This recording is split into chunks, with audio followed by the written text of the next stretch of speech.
Officials in Afghanistan say thousands of people are in need of clean water and food following a devastating earthquake. More than 1,000 people were killed in the quake. Now, there's tight security in the Afghan capital, Kabul, where the Taliban are holding their first big gathering since they seized power last year. Yet again, another terrorist attack, this time in Kabul, which claimed the lives of 2 Russian citizens and 4 Afghan citizens. So who's responsible? Well, before we point any fingers, we need to understand who benefits from this dirty crime. The Wahhabi Islamic State of Khorasan claimed responsibility. Although this organization has a sinister reputation, it could hardly have decided on such a big attack without the approval or support of some external forces. You need to look at the countries who are dissatisfied with the Taliban and Russia's cooperation in Afghanistan. The attacks near the Russian embassy in Kabul is absolutely beneficial to the United States. Moving on for now, while the Taliban have been isolated in the world order, there is one country that they are inching closer to, and that's Russia. In the latest, the Taliban officials and Moscow are on the verge of finalizing a trade agreement. According to the authorities, the Taliban will purchase gasoline and benzene from Russia.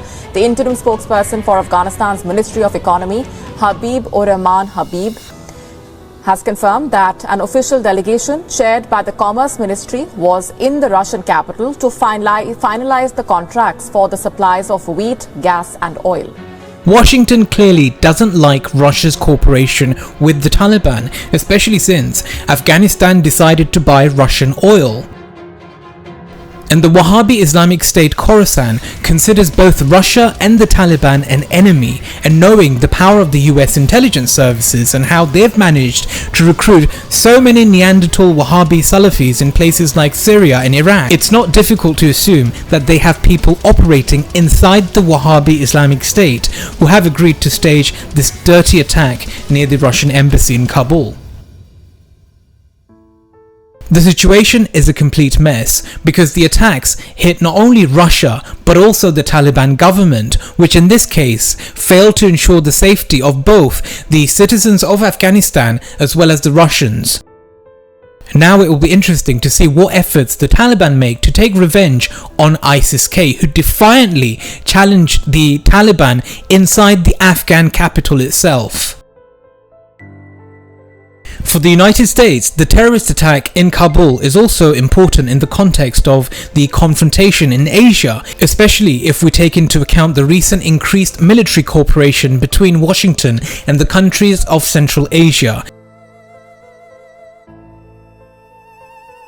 I did a report on this recently, and it was also confirmed by the US Embassy in Tajikistan. Since the countries of Central Asia have decided to go for rapprochement with those who seem stronger to them, in this case the United States and European countries, it's quite obvious that the development of cooperation between Russia and Afghanistan looks like an out-of-the-ordinary phenomenon that doesn't fit in to the US strategy. This means the United States is one of the likely beneficiaries of the terrorist attacks in Kabul. But there's another suspect. It's Pakistan, or rather its army and the inter-services intelligence. The Chief of Staff of the Pakistani Army, General Qamar Javed Bajwa, who played an important role in the fall of the anti-American government of Imran Khan and condemned the special operations in Ukraine, takes an openly hostile position towards Russia. In recent months, Bajwa has been busy restoring relations with the United States. Also, the media even reported of the supply of ammunition by Pakistan to Ukraine.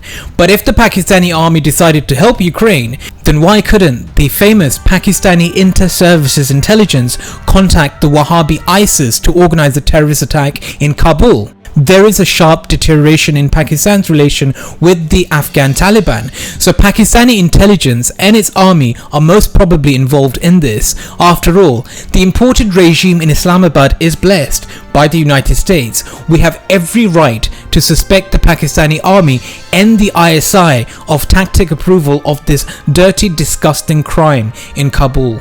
But it's still early days. We're merely expressing an opinion and hope that conclusions from what happened in Kabul should not be drawn too quickly, not only by Russia but also by the Taliban, on whose territory this crime took place.